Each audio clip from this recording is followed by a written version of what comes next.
ada sewaktu-waktu lu kenapa nggak join aja sih? Udah bareng aja sini. Itu ajakan setan itu Bi. Ajakan Mestinya, setan nih banget. waktu itu mesti nggak usah lu dengerin Bi. Aduh.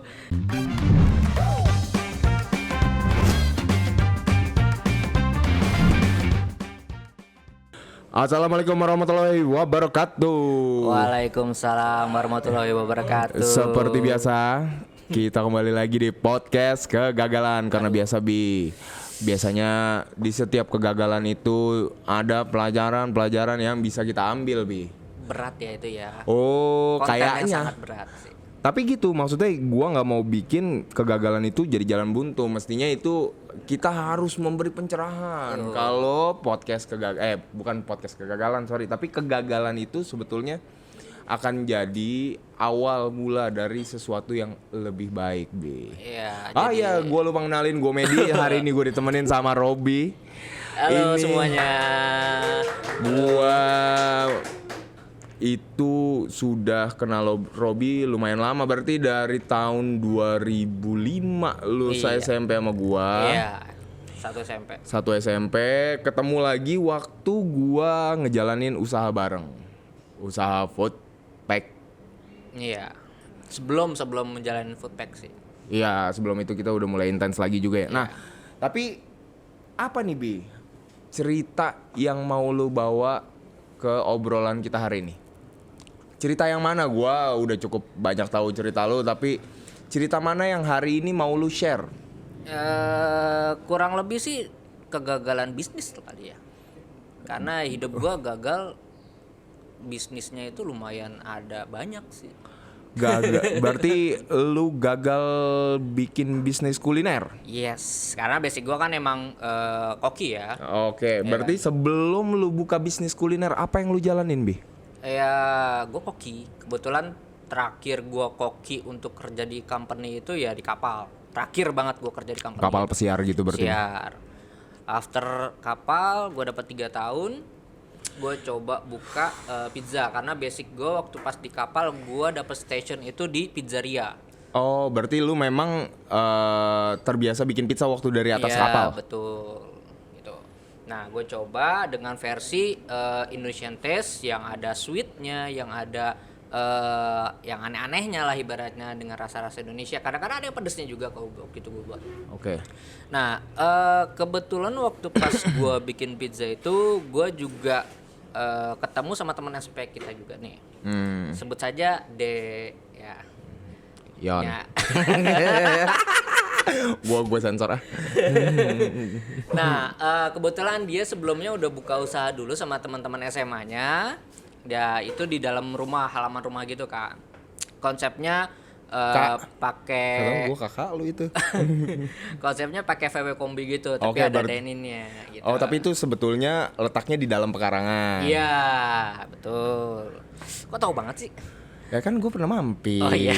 Ya. Tapi enak Bi, pizza lu gua akuin enak. Terima kasih. Ya alhamdulillah ya. Kalau untuk produk makanan secara keseluruhan ya, gue bisa menjamin lah keenakannya gitu loh. Iya, maksud gua waktu itu kan ini dari kacamata gua loh ya Bi.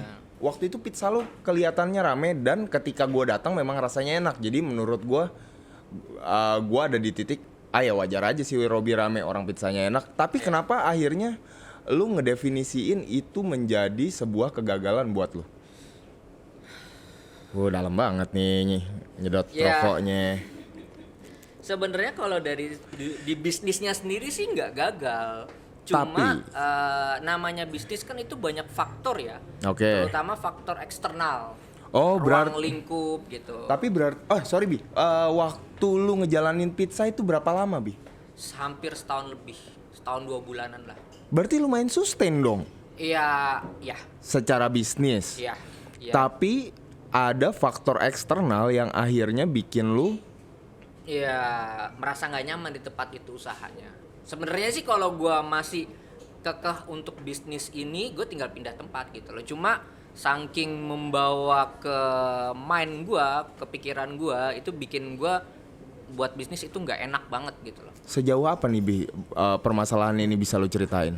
Ya kalau yang terlalu sensitif ya nggak apa-apa. Cuman ya namanya kalau mau nge-share ya Ya boleh. sebenarnya sih kalau garis besarnya ya waktu itu gue lebih tepatnya kena mental aja sih. Jadi itu bisa membuat gue jadi nggak nyaman untuk buka usaha. Jadi ya datang gue telat, rasa makanan gue jadi aneh, ya kan? Itu karena gara-gara ada omongan di belakang, terutama dengan apa namanya cerita hubungan gitu loh, hubungan gua dengan seseorang gitu. Nah itu yang membawa kenapa lo harus bawa-bawa ke sini.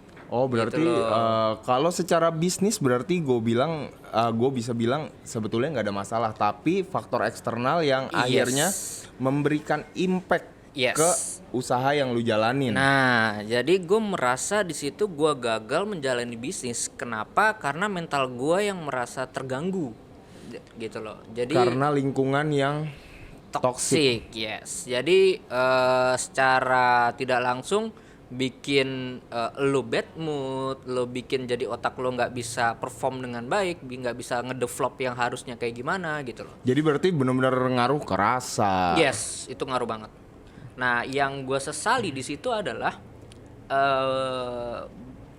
iya nggak banyak ya. Ada beberapa customer gue, terutama sih lumayan jauh ya rumahnya ya. Waktu itu di Surabaya dia, customer gue. Itu mah bukan lumayan jauh lagi, Bi. Terus dia waktu itu sempat datang ke Jakarta karena lagi ada seminar. Oke. Waktu itu waktu pertama kali dinyobain dia memang lagi jalan-jalan. Nah, yang kedua kalinya dia datang Sengaja nyari. karena dia datang ke Jakarta lagi untuk seminar. Nah, dia kangen sama pizza gua, datanglah ke tempat gua, WhatsApp gua, "Mas, kok tutup?" Gitu. Akhirnya, "Iya, Bu, udah nggak buka lagi." "Kenapa?" Gini gitu loh. Tapi karena gue sebagai profesional waktu pas bisnis itu kan, pada saat dia ngomong dia pengen banget pizza gua, ya gue bilang aku masih bisa buatin kok, Bu, bilang gitu. Cuma ibu emang mau gitu nunggunya gitu, segala macem lah. "Boleh deh, Mas, tapi aku antar boleh nggak, Bu?" Boleh. Ya udah, tinggal di mana, lagi nginep di mana gitu. Berarti tetap lu antar waktu itu? Antar. Kalau secara profesionalisme bisnis gue ya gue masih nganter itu. Cuma yang itulah yang pada saat gue sayangkan, kenapa nggak gue mau lanjutin lagi bisnis ini gitu loh. Tapi apa yang akhirnya bikin lu nggak ngelanjutin? Maksudnya kalau kita bicara lingkungan yang toksik, menurut gue itu adalah common sense ketika kita bekerja. Maksudnya memang ya ada aja lebih nggak kerja zaman sekolah ya ada lingkungan toksik, nongkrong ya ada lingkungan yang toksik. Maksudnya toxic people yang akhirnya bikin lingkungannya jadi nggak enak, tempat nongkrongnya nggak enak, kerjanya nggak enak. Tapi kan sebetulnya lu tinggal pindah, bikin yang baru, bukan perkara jadi selesai juga, tapi paling enggak lu mengurangi satu faktor yang bikin lu jadi nggak perform optimal gitu. Nah, yang gue sayangkan adalah gue situ short minded ya, berpikir pendek ya, karena berpikirnya adalah karena hati gue nggak enak, nggak nyaman untuk berbisnis, ya udah gue stop. That's it. Berarti habis itu lu udah benar-benar lu tutup. Nah, setelah itu gue pada saat banyak customer yang model-model kayak ibu yang tadi itu, gue merasa anjir, kenapa nggak gue lanjutin lagi aja gitu. Nah, tapi itu udah telat momennya. Karena gue terlalu memendam gitu loh. Jadi gue ngerasa pada saat di situ, posisi situ adalah kegagalan gue adalah untuk menahan emosi gue, menahan mental gue untuk sesuatu yang seharusnya itu nggak perlu lah dilakuin gitu. Harusnya gue pindah aja gitu loh. Yang ada nggak hal yang bikin lu nge-overcome perasaan itu? Maksudnya buat lu ngilangin perasaan itu waktu lu akhirnya apa? Ngedistraksi itu apa lu jadinya lu kerja kantor atau lu mencari kesibukan lain selain Nggak ada, gue di rumah aja. Bener-bener belas gue hampir diem, bertapa. gue di rumah gue hampir setengah tahun ya itu ya. Pokoknya after kejadian itu gue setengah tahun di rumah aja. Ya kayak ya berintrospeksi diri aja gitu. Sampai akhirnya Ya akhirnya ya dewasa lah ibaratnya kan. Wah, gue nggak bisa kayak gini terus nih. Ya kan akhirnya gue coba bangkit lagi. Akhirnya gue kerja. lu kerja kantoran. Kerja kantoran. Yang sesuai sama bidang lu atau enggak? Enggak. Kebetulan waktu itu ada tetangga gue yang lagi butuh untuk eventnya dia. Terus dia ngeliatnya oke, ya akhirnya gue lanjut. Nah, gue kerja di situ udah hampir 3 tahun waktu itu. Nah, ini lanjut kegagalan yang kedua nih, oke? Jadi yang pertama mental gue lah ya. Nah, yang kedua ini lucunya adalah ketemu lagi sama teman SMP. Jadi ya nggak jauh-jauh lah, SMP lagi kenapa banyak masalah ya SMP ini ya. Siapa tuh Bi? Kalau boleh tahu. Jangan langsung orangnya dong, kita jalur ceritanya dulu nih. Kayaknya teraksian dah, mojokin orang kan ya. Lu mau mojokin orang? Lu mau mojokin orang Bi? Gila lu Bi. Emang, nah terus apa Bi cerita yang kedua nih kegagalannya? Tadi kan masalah pizza, akhirnya lu kerja. Nah terus sebenarnya kalau yang kedua ini gua itu nggak kepikiran untuk usaha lagi waktu itu. Sampai pada akhirnya datanglah kami. Iya, datanglah Medi dan kawan-kawannya minta konsultasi dengan makanan kayak gini tuh enaknya sepertinya dimasak seperti apa, dengan bumbu apa gitu kan. Nah akhirnya ya karena basic gue masak, ya gue coba bantu untuk explore resepnya, cara masak kayak gimana. Lu benar-benar ngedevelop rasanya sih Bi. Terus akhirnya ada sewaktu-waktu, lu kenapa nggak join sih? Lu udah bareng aja sini. Itu ajakan setan itu Bi. Ajakan setan nih banget. Waktu itu mesti nggak usah lu dengerin. Aduh. Nah posisinya waktu itu gue habis nikah.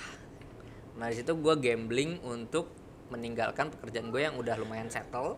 Akhirnya ya sudah, dengan izin istri, cuma dia mengultimatum gue kalau lu usaha tapi nggak bisa nafkahin gue, awas aja. Nggak sampai dicerain lo ya. Pokoknya dikasih ultimatum gitu aja deh pokoknya. Tapi gitu. Ya itu umum lah Bi. memang itu harus dilakukan. Oke, terus ya so far selama berjalannya usaha kurang lebih berapa lama tuh Bi? Berapa? Ada 8 bulan. Kebetulan gue keluar duluan. Oh iya.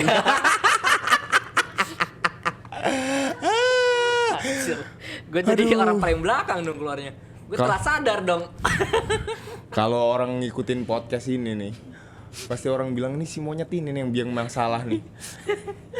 Di mana-mana ada gue yang jadi masalahnya. Tapi ya di yang kedua ini yang gue sesali adalah ternyata pertama sih emang bener ya, omongan istri itu sebenarnya ya seharusnya diikutin gitu. Satu.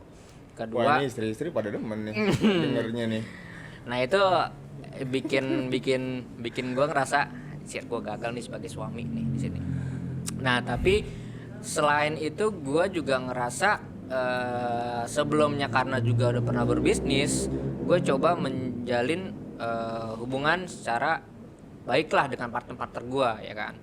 Cuma ya karena ada satu orang yang merasa aduh nih yang agak berat nih kita omonginnya ya. Agak bukan merasa benar sih, merasa tepatnya ya. Selama waktu berjalan lo cabut itu nggak ada trouble sih ya. Cuma pas ada trouble-nya itu, lo tau nggak kalau ternyata handphone dia hilang? Yang dicopet bukan sih? Jadi ada customer yang gujuk-gujuk datang, tapi dia langsung minta orderan banyak. Sekitar 5 atau 6 gitu. Lah kan itu udah saya. Itu ada lu ya? Masih ada gua, jangan lu hilang-hilangin gua dari kehidupan lu. Ya. Nah, setelah itu kan tinggal berdua nih. Ya kan? Yeah. Nah, akhirnya dia pakai handphone biasa kan tuh, yang Samsung berapa tuh gue lupa. Sebiasa-biasanya. Nah, di situ sales sih karena gua kan sama dia waktu terakhir dapet cateringan untuk kantor apa sih itu yang di Kuningan? Banyak Bi? Enggak. Dia cuma satu itu mulu yang. Iya, tapi kantor di Kuningan banyak. Yang suka catering sama kita mulu. Ada sebelah kanan deket KPK lama, KPK baru. Kayak gue pernah nganter deh sekali. Nah, waktu itu ada orderan tuh terakhir ya, itu cateringan terakhir. Itu kena sempat kena komplain karena telat. Oh iya. Ya. Nah, awal udah terus lama kelamaan itu pertama tuh awalnya tuh, terus kedua eh, ada strategi marketing yang merasa kita harus kayak gini nih, kita harus kayak gini nih, ya kan? Sampai dia ngundang temennya kepiting untuk bantu kita, ya kan? Temennya seorang kepiting. Bisnis kepiting, ya. Suka capit-capit. Ya, terus di situ dia dapat input kita harus kayak gimana. Cuma teknisnya itu dia tidak mempertimbangkan kembali Oke. dengan masukan yang diberikan, tapi dia tidak mempertimbangkan kembali, langsung di action. Dar. Itu lumayan menggunakan modal ya, karena kan kita harus push di Instagram dengan gayanya yang seperti itu gitu loh. Marketingnya seperti itu harus nge-push pakai dana kan. Dengan dana yang waktu itu cukup pas-pasan. Iya, kalau bisa dibilang lumayan pas-pasan gitu kan. Terus kedua, kita kan ada hutang freezer. Oh iya, mohon maaf ya Bi. Kita kan hutang freezer ya kan. Nah itu jadi ada pertimbangan juga kan. Yang puncak-puncaknya adalah gue ngerasa suara gue itu nggak didengar lagi. Gitu loh. Kadang-kadang gue ngomong A, B, C, D, atau dia ngeluarin Z sendiri gitu loh. Jadi ya gue capek aja gitu loh, kayak gue mau ngasih masukan, gue mau ngasih input ke dia, tapi dari dianya kayak tutup telinga, karena dia sudah ada orang yang pernah sukses, terus dikasih insight sama dia dengan cara seperti itu, dia merasa ya itu seharusnya dilakukan gitu. Tapi walaupun ya kan apa yang orang lain lakuin belum tentu cocok sama yang kita jalanin. Nah, at least dia harusnya bisa mempertimbangkan cara-caranya mana aja yang bisa kita lakuin gitu loh. Di filter dulu lah dengan kemampuan kita, dengan kecocokan usaha kita gitu loh. Itu yang harusnya dia ngelakuin. Tapi kayak dianya merasa seperti itu, ya sudah jalan. Terus akhirnya gue coba konsultasi sama istri. Karena itu sudah masuk ke bulan keberapa dan gua nggak bisa menafkahi dia, dan gua waktu itu akhirnya lahiran juga kan, ya akhirnya gue mundur gitu. Tapi kalau yang di sini sih gua rasa sih faktor utamanya sih komunikasi sih, Matt. Kalau dari salah satu kita bisa menerima ataupun bisa berkomunikasi dengan baik gitu, ya bukan kita bertiga ya, satu ini ya, kalau dia bisa berkomunikasi Siapa sih Bi? Aduh jadi penasaran deh. jadi itu nggak bakal mungkin ada masalah kayak gitu sih gitu. Tapi ya balik lagi, namanya bisnis Ya.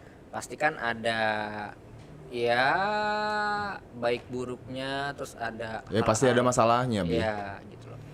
Tapi berarti kalau pertama tadi gue bisa simpulin berarti lu terimbas lingkungan yang toksik. Kalau yang kedua adalah Internal toxic ya. berarti partnernya kurang cocok. Itu atau yang ini gini, sebenarnya yang gue sayangin lagi adalah pada saat bisnis ini tutup,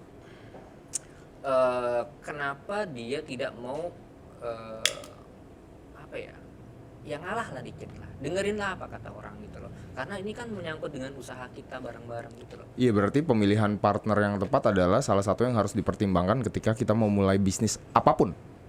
Iya, bisa dibilang gitu, bisa dibilang ya. Tapi meskipun di awalnya dia partnernya baik untuk kita, tapi di tengah jalan bakal bisa jadi buruk buat kita.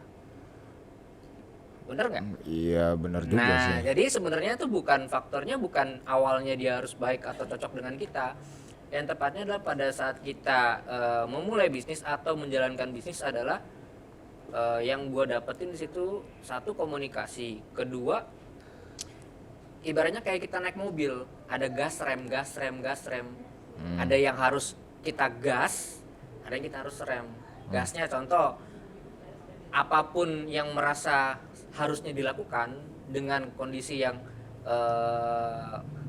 yang terjadi kayak gitulah, ya harus kita lakukan gitu loh. Contoh, kita memang harus naikin sales, ya kan. Yang harus kita lakukan bukan di media sosial doang, gas aja, bagiin brosur, gas aja gitu loh. Jangan lo terlalu terpatok dengan medsos gitu, apain aja dilakuin aja gitu loh. Nah, ngeremnya adalah di emosi. Apa ya dibilangnya ya, keinginan sendiri ditahan lah. Karena ini usaha yang gak lu jalanin sendiri. Yes gitu. Ya itu sih yang gue pandang. Nah, apa ya di sini dibilang kalau kegagalan yang kedua yang menjadi impact ke gue adalah ekonomi keluarga gue. Karena lu harus ngadepin situasi lu harus lahiran, mau lahiran anak pertama, jadi lu memang harus in a rush. Jujur lu selama lu buka sampai lu terakhir di Foodpack dapat berapa sih? Pernah ngantongnya berapa?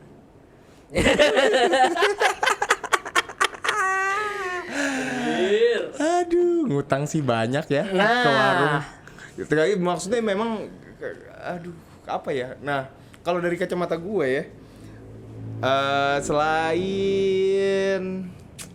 selain partner yang tepat, dia maksudnya kita ya memang susah. Maksudnya tadi yang kayak lu bilang, ya mungkin awalnya cocok, kalau lama-lama enggak cocok gitu misalnya. Jadi memang seleksi partner itu agak sulit. Betul. Tapi maksud gue selain kita cari, gue tetap agak bersikeras ya, kita cari partner yang tepat. Kedua, modal juga, Bi. Maksudnya modal tuh bukan modal ke usahanya doangan, tapi modal ke diri kita sendiri. Maksud gue kemarin tuh yang jadi masalah, semua danaku kucerahkan di sini. Akhirnya gue waktu itu memang gue nggak pegang apa-apa, Bi. Yang jadi masalah adalah kita ternyata hidup tetap harus beli rokok, beli makan, modal bensin. Yang akhirnya ya itu yang menurut gua waktu itu kesalahan gua, karena mestinya gua lebih nyiapin buat itu. Itu adalah salah satu hal yang yang jadi catatan juga sih buat gua. Jadi selain partner ya guanya sendiri juga harus siap modal, bukan buat modal usahanya doang, tapi modal untuk ikut berusaha, Bi. Itu yang harus jadi catatan juga, karena pada akhirnya waktu itu apa? Kita semua mengutang sama warung kita tercinta di sana. Karena kita tidak punya uang buat hidup sehari-hari, ya gak? Nah, tapi saking sayangnya doang dengan usaha itu, cuy. Gua mencoba mencari investor. Dapat gak sih lo waktu itu jadi? Dapet. Makanya gue buka lagi di tempat yang sama dengan produk yang kurang lebih sama, tapi gue develop lagi. Tuh, karena gue nggak mau kulangan yang pertama nih. Yang pertama kan gue merelakan udah tutup seperti itu aja. Nah yang kedua gue nggak merelakan. Awalnya kan gue minta Instagramnya gue kelola karena gue mau buka sendiri. Nggak dikasih. Tidak diperbolehkan, tidak dikasih. Akhirnya ya gue ya udah ikhlasin aja kan. Barang-barang juga gue tinggalin aja di sana. Ya kan, sisa tinggal boot gua doang ternyata. Terus ada salah satu orang, dia tertarik dengan usaha gua. Terus gua coba presentasikan dengan konsep yang berbeda, akhirnya dia oke, gua coba jalanin kan. Dia juga lagi kerja gitu loh. Terus coba jalanin dengan konsep yang berbeda, tapi dengan yang rasa yang sama dan produk yang hampir sama, jalan alhamdulillah. Itu jalan kurang lebih setahun. Iya, 2019 awal. 2018 akhir baru launch, itu 2019 awal. Itu lumayan settle, malah lebih untung di awal gua. Kenapa? Karena orang-orang yang awalnya tadi di Foodpack ngelihat produknya ada lagi dengan konsep yang berbeda, dengan cara marketing yang berbeda, dengan cara service yang berbeda, mereka merasa wah ini enak, ini nyaman. Nah di situ gue udah dapet poin plusnya, customer yang lama dari brand lama datang lagi ke gue, ya kan. Terus dengan konsep yang berbeda itu gue coba lari ke catering yang bukan perusahaan, tapi lebih tepatnya ke komunitas. Nah itu waktu itu gue sempat lempar ke komunitas, terus gue juga sempat lempar ke kantor pos. Jadi kan di lapangan Banteng tuh ada kantor pos. Nah kebetulan ada customer lapangan Banteng datang kantor posnya. Akhirnya gue datangin ke lapangan Bantengnya tuh kantor posnya. Gue coba presentasi, gue masuk nih ke tempatnya dia nih. Ya nggak hampir seminggu sekali, nggak lah, bilang 2 minggu sekali lah bikin kayak acara ataupun makan-makan gitu kan. Oke, apa? Jadi gue mencoba jemput bola dengan brand yang baru ini. Akhirnya gue lumayan settle di situ. Nah, ada mistis di usaha ketiga gue ini. Kenapa akhirnya gue pindah tempat? Gitu. Ya kurang lebih ya kayak gitulah. Mistis. Mau diceritain lagi nggak nih mistisnya nih? Ayo. Tapi ini menarik sih Bi, maksudnya kadang itu percaya nggak percaya. Tapi kejadian depan mata gue sih, men. Ceritalah berarti kalau begitu. Jadi lu tahu kan tempat usaha kita yang Ini dulu masih ada nggak sih, Bi? Gua mau dong, Bi. ambil sikat-sikat. Kan rumah itu kan banyak pot-pot ya kan. Gua hafal banget tuh rumah. Nah, dan itu rumah lama. Iya kan? Gua mungkin harus agak ngedeskripsiin dulu rumahnya ya. Jadi kebetulan Iya. waktu itu kita di apa sih Manggarai nama Guntur. jalan Guntur. Gua di Jalan Guntur. Gua itu waktu gua berempat memang gua nyewanya di depan halaman rumah orang di terasnya gitu. Rumahnya tuh rumah-rumah zaman Belanda yang setengah temboknya tuh masih batu-batu kali. Bayangin dong. Kalau lo mau ke kamar mandi kurang lebih ya samalah kayak ikut uji nyali. Iya gak? Anjir gue inget tadinya. Iya gak? Dulu kotor banget Bi. Akhirnya kita bersihin aja tuh cuman jadinya bersih. Cuman hawanya tetap kayak hawa-hawa uji nyali. Tapi memang bener-bener terlepas dari cerita yang mau Obi sampein, memang lokasinya lumayan menarik parade demit. Jadi waktu pas kejadiannya itu gue datang nih, gue parkir motor seperti biasa, Met. Cuma waktu itu emang gue ingetnya adalah pas gue parkir motor gue emang nyenggol pot yang depan banget nih kan. Iya. Apa sih pintu masuk, tapi kan dia kan ada kayak tembok pendeknya tuh loh. Iya, yang gue naruh akuarium. Nah ya, nah depannya kan banyak pot-pot kecil tuh. Iya. Nah nabrak lah situ dikit, crack. Nah kan kebetulan waktu pas gue buka brand yang ketiga ini, gue buka cabang juga waktu itu di salah satu platform online juga yang buka di GBK. Oke. Nah gue buka ke sana, jadi gue mau ngambil stok gue lah, gue mau nge-refill di stok gue yang di sana. Gue ambil, gue cabut lagi. Nah kondisinya itu gue nyampe sana maghrib. Nah yang jaga di sana namanya Abdul. Ya, si Abdul nih. Nah si Abdul. Nah kebetulan Abdul ini adalah orang Sunda yang kalau dibilang dia sesepuhnya ngasih sesuatu ke dia, pegangan lah, nemenin dia lah katanya sih gitu, ya kan. Nah sebelahnya dagangan gua orang Sunda juga, Kuningan, ya kan. Nah dia bisa Si Abdul punya pegangan, sebelahnya bisa begitu-gituan.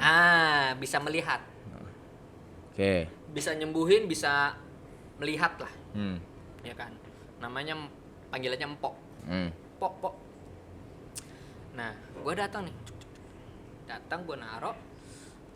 Azan maghrib kelar. Dia lagi duduk istirahat buat ngerokok. Ya kan, gue habis dari toilet. Gue datang, dia lagi duduk begini, bengong. Toto teriak. Aing mau. Seriusan. Iya teriak gitu, secara keras gitu. Nggak ada arti, dia nggak ngapa-ngapain, dia cuma sambil duduk sambil teriak. Empok kaget. Dul, lu kenapa Dul? Gitu kan. Dul. Gitu kan. Akhirnya dibacain deh itu si Abdul sama si Empok kan. Buku cerita. Terus tenang deh, tapi belum keluar tuh. Pas ditenangin gitu, ditanya siapa? Nah, itu kan, kenapa masuk ke anak ini gitu. Terus dia jawab, intinya adalah dia nunjuk gua. Ini orang bawa saya ke sini. Ini merinding dikit nih. Nah, ini orang bawa saya ke sini. Ya terus kenapa masuk ke anak ini? Gitu kan. Saya minta dibalikin lagi. Lah kan kaget dong gua. Emang gua habis dari mana? tanya, kamu emang di mana, dari mana? Dari rumah sebelumnya. Rumah sebelumnya di mana kata, tempat usaha dia dulu. Ya berarti kan usaha gue yang kemarin yang di Guntur dong. Nah, emang dia habis ngapain? Kok jadi kamu ikut dia gitu kan? Katanya dia merusak rumah saya. Menyenggol rumah saya, menyenggol rumah saya. Gitu. Kaget dong gue. Nyenggol apaan ya? Perasaan gue nggak ngeh sama sekali tuh pot yang dimaksud sama dia. Ya udah akhirnya yaudah gini. Langsung gue minta maaf gitu. Aku minta maaf ya kalau emang aku merasa salah gitu terus mengganggu kamu. Ya tolong jangan ganggu kita lagi gitu. Kasihan anak ini gitu. Ya harus balikin saya kata dia gitu kan. Akhirnya lu balikin. Ya si Mpo itu yang balikin. Gua nggak tahu caranya gimana ya. Pokoknya ya, balik aja ya kan. Pemburu hantu gitu lah ya model-modelnya ya. Balik terus kaget ya kan. Jadi Abdulnya nggak sadar, ada kali sejaman dia pingsan. Dia sadar. Awalnya gua nggak percaya kayak gitu kan. Tapi pas ditelusuri sama si Mpo ini, dia akhirnya dia yang nyebutin, Bi. Jadi dia kayak ngedetailin kejadian gua di sana gitu. Lo datang jam sekian, lo bawa ini kata gitu kan. Pas lo nyampe, lo ngerasa nggak lo nyenggol sesuatu? Gue inget kayaknya sih nyenggol cuma pot doang sih Mpo, gue gitu. Nah itu terus dia si hantu ini ngasih syarat, ibaratnya lu nggak cuma harus ngebenerin rumah gua tapi lu harus ngasih ayam cemani. Jadi waktu itu gua akhirnya nyari tuh pot ya kan, gua disuruh nyiram. Nah yang ngasih airnya itu simponya, gua nggak tahu itu air apa. Air aji udah pasti. Gua nggak tahu udah tuh. Air aji. Katanya, nih Bi, lo bawa, lo siram potnya pakai ini. Terus lo bacain aja. Alhamdulillah, pakai Al-Fatihah, lo bacain, udah. Ya, lo maksud lo nggak ganggu apa-apa, lo siram gitu kan. Nah, sebelum kejadian itu selesai, jadi gue total kan ada 3 karyawan. 2 diganggu, 1 enggak. Partner gue kepikiran diganggu. Nah, alhamdulillahnya gue nggak pernah sama sekali diganggu. Iya, alhamdulillah juga gue selama di sono gue mandi di dalam tuh yang kayak tempat uji nyali juga. Ya alhamdulillah nggak kenapa-napa. Itu gue anehnya di situ. Jadi gue kayak percaya nggak percaya dong. Iya kan. Tapi ya, daripada akhirnya lu pindah ke yang apa? Ke Rumah Genjing. Ya di Pramuka. Nah di situ gue makin kayak dikasih rezeki lagi sama Allah.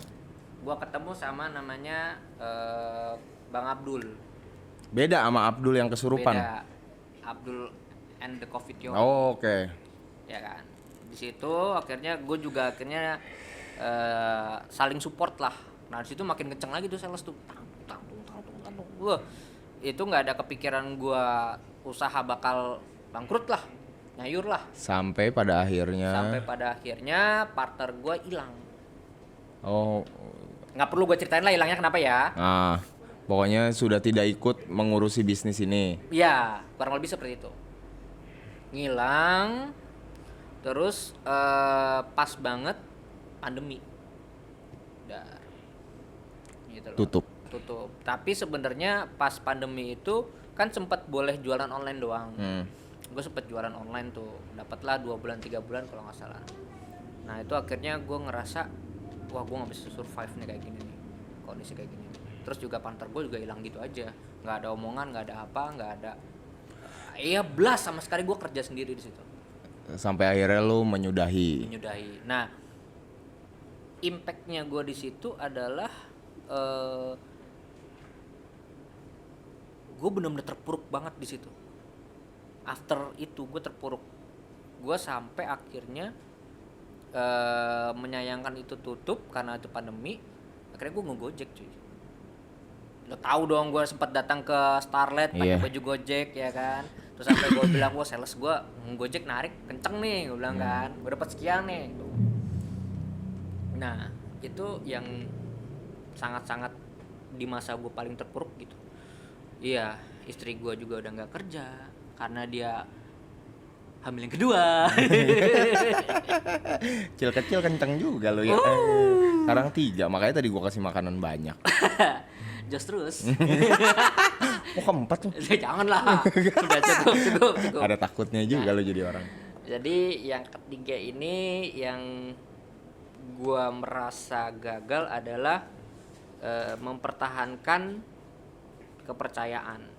Tapi ya kalau gua ngedengar cerita lu pertama, kedua, ketiga, sebetulnya teman bisnis yang tepat itu sebetulnya lumayan krusial di masalah lu. Iya nggak, Bi? Iya, karena kan yang pertama walaupun nggak teman bisnis tapi ya lu ada di situ kan, maksudnya. Yes. Itu berarti partner berbisnis lu ternyata toksik. Yang kedua, yang kebetulan saya kenal juga,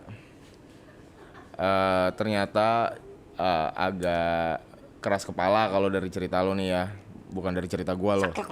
Saklek. Oke.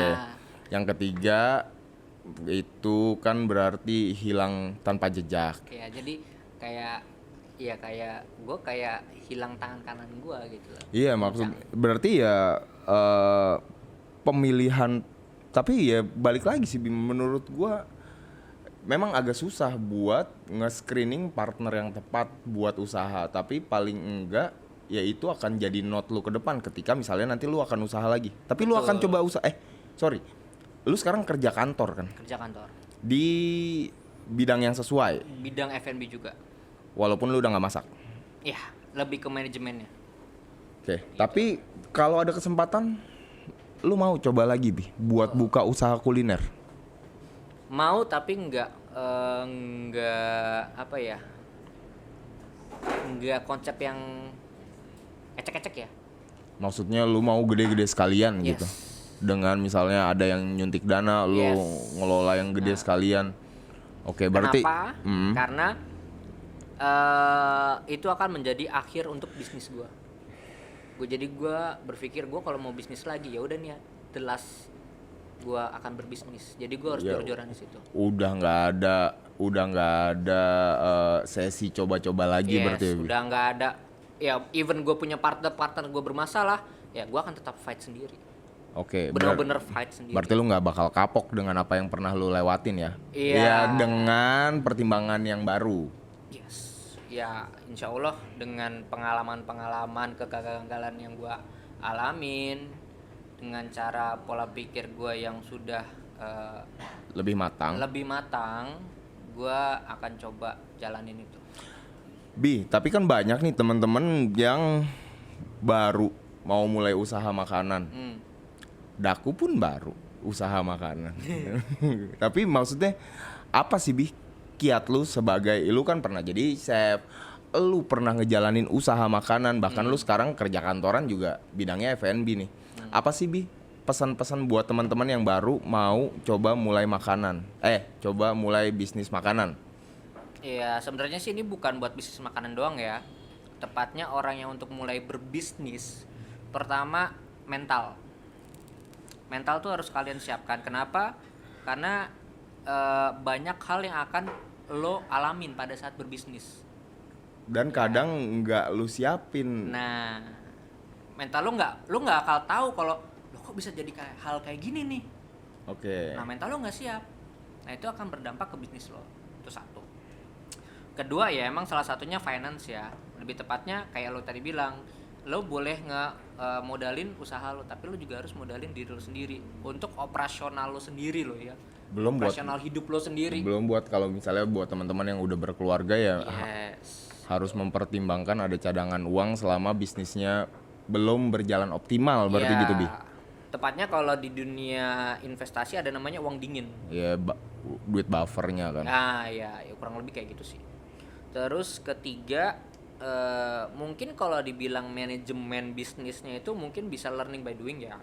Cuma yang jadi patokan adalah pada saat lo buka usaha, lo gagal, lo bangkit, lo gagal, lo bangkit, lo harus bisa tahu faktor utamanya lo gagal di mana. Berarti lu harus bener-bener cari tahu ketika ada masalah timbul, maksudnya ya ini memang lagi begini, nggak bisa begitu berarti. Nah, nggak bisa. Lu Emang- jangan terima adanya gitu, jangan. Lu harus fight. Kenapa? Oh, karena harga lo kemahalan, ya lu turunin. Oh, karena marketing gua jelek, ya lu rubah marketingnya. Oh, karena tempat gua jelek, ya lu ganti tempatnya. Lu memang harus fleksibel itu ya Yes, berarti ya. Ya, karena itu yang harus lo pikirkan secara matang. Ya karena lu berarti intinya adalah ya lu nggak bisa saklek sama aturan yang sebetulnya lu bikin sendiri. Iya. Lu harus menyesuaikan ketika usahanya mulai berjalan. Nah, Harus ada penyesuaian baru. Iya, kalau di bisnis namanya kan development ya. Ya lo harus banyak development gitu loh. Dan lo pada saat bisnis makanan terutamanya ya, mungkin bisa dengan satu jenis makanan gitu loh. Tapi lo nggak bakal bisa berkembang dengan satu jenis makanan itu. Mestinya ininya lebih banyak gitu, Bi.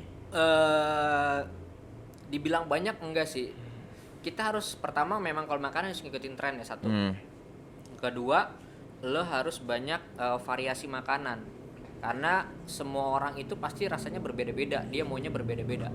Gitu loh. Jangan menuruti kemauan lo sendiri. Oh, gue maunya makanan gue kayak gini nih. Oh, gue mau makanan gue kayak gini nih. Ya berarti yang lo harus ikutin tuh pasarnya bukan kemauan lo. Betul. Lo lihat dulu, lo buka di tempat A, customer lo kriterianya seperti ini. Ya lo harus coba provide itu. Jangan lo malah nggak provide karena lo bilang ya ini ciri khas saya, ya ini maunya saya, ya nggak bisa. Berarti ya sambil jalan lo mesti terus riset. Nah makanya gue bilang kalau lo gagal lo harus tahu faktor utamanya apa. Gitu. Berarti dengan misalnya dagang soto nih kurang laku, ya bukan berarti ya jangan dagang makanan lagi, tapi kira-kira apa yang bikin lu gagal dagang soto gitu. Ya apakah soto rasanya, apakah tempatnya, apakah harganya, apakah marketing lo gitu. Karena terlalu banyak faktor yang Iya. mestinya. Makanya itu kan lo yang terjun langsung, either itu karyawan lo, tapi kan lo yang membawahi dia, jadi lo tahu dong faktor utamanya di mana gitu loh. Jadi lo jangan merasa keras kepala, jangan merasa lo yang paling benar, jangan merasa lo yang kuasa gitu loh. Ada satu waktu lo harus turun, maksudnya Egonya. itu iya, salah satu ego, kedua pola pikirnya. Kayak tadi gue pernah ada salah satu orang ya, dengan ekspektasinya diturunin dikit. Nah tuh. Aduh, siapa ya?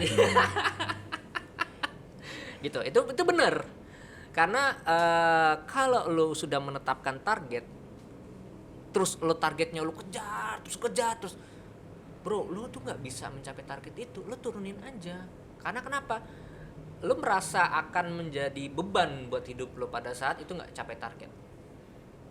Tuh, makanya tuh jangan sampai gitu. Jadi buka usaha itu enjoy. Gitu. Terutama pada saat lo berbisnis, kalau lo enjoy, itu semuanya akan let it flow. Jadi ya akan jalan mulus, ya lu meskipun lu ada masalah, lu kalau enjoy lu bakal bisa nanganin masalah itu. Oh, gua harus kayak gini. Oh, gue. Jadi ya jangan gitu, jangan terlalu keras lah. Itu sih ya kurang lebih kayak gitu sih. Saran dari gua, masukan dari gua. Terima kasih lo, Bi. Udah datang ke sini lo, Bi, ngajak ngobrol. Siap. Thank you sama cerita yang udah lu share. Gua rasa mestinya ini bisa jadi pencerahan lah buat beberapa teman-teman yang Ya, moga-moga membantu buat teman-teman juga sih. khususnya yang mau jalan di bidang kuliner. Betul. Nah, ya mudah-mudahan banyak yang merasa terbantu. Terus subscribe. Kalau yang nggak setuju boleh komen, ya gak? Di like juga oke, di share apalagi biar algoritmanya makin bagus. Oke, Bi. Komen, kasih input ya Iya. kan, ada diskusi di komennya makin mantap. Bi, sekali lagi terima kasih. Siap, sama-sama. Sampai ketemu di episode selanjutnya. Assalamualaikum warahmatullahi wabarakatuh. Dadah.